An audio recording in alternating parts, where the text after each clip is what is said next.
এজন্য রব্বুল আলামিন বলেন, ওয়ালিল্লাহিল আসমাউল হুসনা ফাদউহু বিহা ওয়া যারুল্লাযীনা ইউলহিদুনা ফি আসমাইহি সায়ুজজাউনা মা কানু ইয়া'মালুন।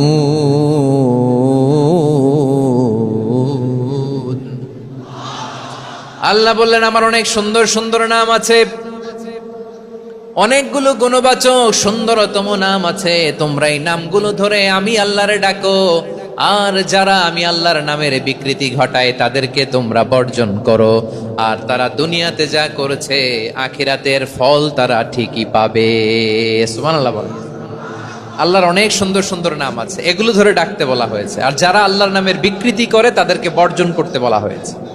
আপনি আল্লাহর নামের জিকির যখন করবেন, আপনি আমার আল্লাহর নামের বিকৃতি করতে পারবেন?